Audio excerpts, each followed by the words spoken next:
Assalamualaikum and good morning. The title of our presentation today is A Retrospective Study, Induction of Labour at UKM Medical Centre in 2014-2015. I am a representative from Group 3 and listed below are my group members. I will talk about the objectives of the study. The first one is to study the most prevalent period of amenorrhea on induction, time taken from admission to induction, and time taken from induction to delivery. Second is to study the most prevalent indication of induction of labour, induction agent, indication of delivery, and mode of delivery. Lastly is to study the rate of maternal and fetal complication among induced patients. As an introduction, the year of retrospective study of our data is from 2014-2015. Study location is Hospital Tuanku Chancellor Mukris, University Kebangsaan Malaysia.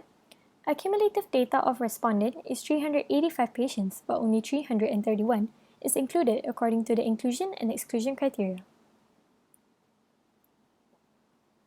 Moving on to the first graph is on the age of participant. The bar graph illustrates the age of participant. The highest participant come from late 20s age, which is 86 participants out of 331 in total. This is equals to 25.9%. The lowest participant come from early 40s age, which is only 3 participants and is equal to 0.91%. Participants from early 20s and late 30s age share the same number, which is 16 participants, and is equal to 4.83%. Next is on the race of participant. The highest number of participants according to race is Malay. They are composed of 238 participants and is equal to 71.9%. The lowest number of participants according to race is Indian. They are composed of only 11 participants and is equal to 3.32%. Then, Chinese participant is composed of 57 and others is composed of 25 participants. Parity is defined as the number of times a woman has given birth to a fetus with a gestational age of 24 weeks or more, regardless of whether the child was born alive or stillborn.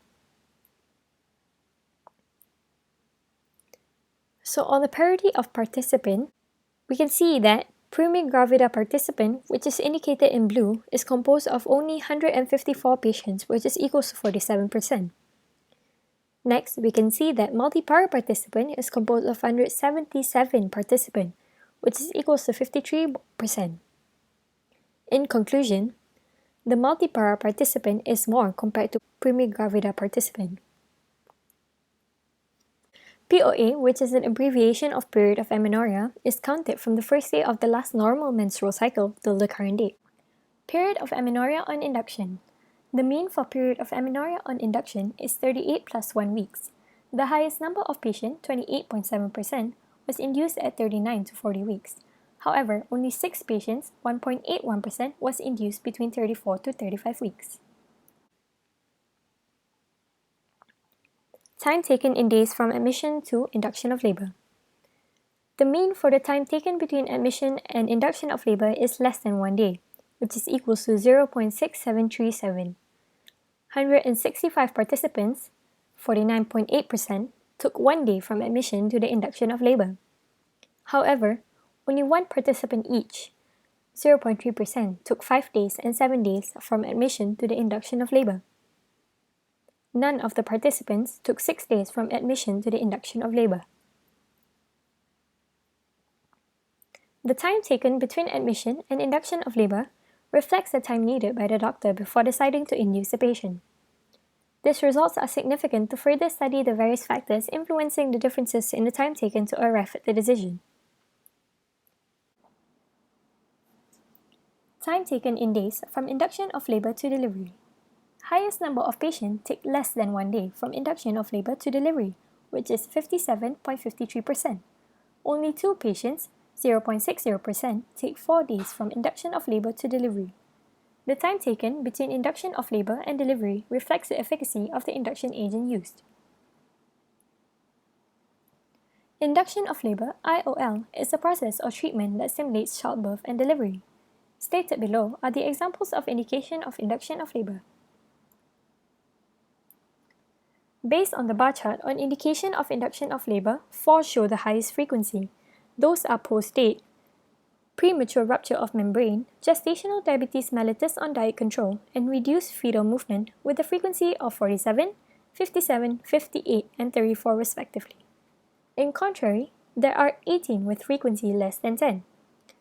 Post-external cephalic version, eclampsia, and type 2 diabetes mellitus are not included in the graph as all three show no frequencies. The mean of the data is 12.3. Moving on to induction agents, the table shows the type of induction agents used. The use of prostatin is the highest with 78%. Fully catheter and fully with prostatin both have the same percentage, which is 7%. Dilapan with prostatin 4%, dilapan 3%, while dilapan with poly and prostatin has the lowest, which is 1%. The mean of the data altogether is 47.3.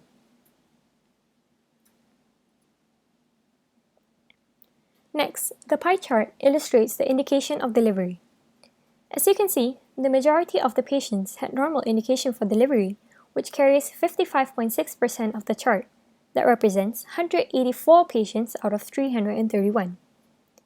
This is followed by fetal distress at 24.5%, failed IOL at 8.5%, and maternal request at 3.6%. However, the least indication is poor maternal effort, which carries only 1.5%, that represents 5 patients. These are the meaning behind the abbreviation used in the pie chart for mode of delivery. SVD represents spontaneous vaginal delivery. Meanwhile, EMLSCS represents emergency lower segment cesarean section. This pie chart shows the percentage of the mode of delivery. The most common mode is SVD at 55% with 182 patients out of 331, while the least mode of delivery is by forceps at only 1% with only 2 patients.